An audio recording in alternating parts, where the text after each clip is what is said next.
மக்கள் போராளி தோழர் நல்லகண்ணுவுக்கு முழு அரசு மரியாதை செலுத்தப்பட்டு மருத்துவ ஆராய்ச்சிக்காக சென்னை மருத்துவக் கல்லூரிக்கு உடல் தானமாக வழங்கப்பட்டது. முதலமைச்சர் மு.க.ஸ்டாலின் செவ்வணக்கம் என முழக்கமிட்டு இறுதி அஞ்சலி செலுத்தினார். இந்திய கம்யூனிஸ்ட் கட்சியின் மூத்த தலைவரான மக்கள் போராளி நல்லகண்ணு உடல்நிலையில் பெரும் பின்னடைவு ஏற்பட்டு சென்னை ராஜீவ்காந்தி அரசு மருத்துவமனையில் காலமானார்.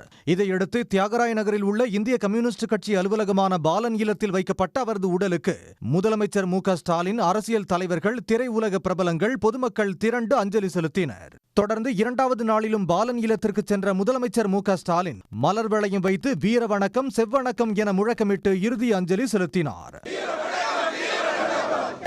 தமிழுக்கு வீர வணக்கம், வீர வணக்கம், வீர வணக்கம், தமிழுக்கு வீர வணக்கம்,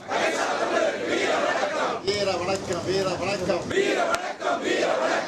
போராளிக்கு வீர வணக்கம், வாழ்நாள் போராளிக்கு வீர வணக்கம்,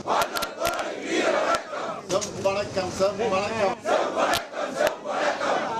பின்னர் 72 குண்டுகள் முழங்க முழு அரசு மரியாதை செய்யப்பட்டு பாலன் இல்லத்தில் இருந்து நல்லகண்ணுவின் உடல் சென்னை ராஜீவ்காந்தி அரசு பொது மருத்துவமனைக்கு கொண்டு செல்லப்பட்டது. வழி நெடுகிலும் பொதுமக்கள் அவருக்கு கண்ணீர் அஞ்சலி செலுத்தினர். இதையடுத்து மாலை 6 மணிக்கு வந்த நல்லகண்ணுவின் உடல் மருத்துவமனையில் ஒப்படைக்கப்பட்டது. அவரது உடல் மருத்துவ ஆராய்ச்சிக்காக வழங்கப்பட்டதற்கான சான்றிதழை மருத்துவமனை நிர்வாகத்தினர் அவரது குடும்பத்தினரிடம் கொடுத்தனர். நல்லகண்ணுவின் மறைவை ஒட்டி தமிழ்நாடு முழுவதும் பல்வேறு தரப்பினரும் அமைதி ஊர்வலம் நடத்தினர். புதுக்கோட்டை, போடி, கோவில்பட்டி, சத்தியமங்கலம், அம்பாசமுத்திரம் உள்ளிட்ட இடங்களில் ஏராளமானோர் நல்லகண்ணுவின் உருவப்படத்தை கையில் ஏந்தி பேரணியாக சென்றனர். வணக்கம், வீர வணக்கம், நல்லகண்ணு ஐயாவுக்கு வீர வணக்கம், வீர வணக்கம், புரட்சியாளர் ஐயாவுக்கு வீர வணக்கம், வீர வணக்கம்,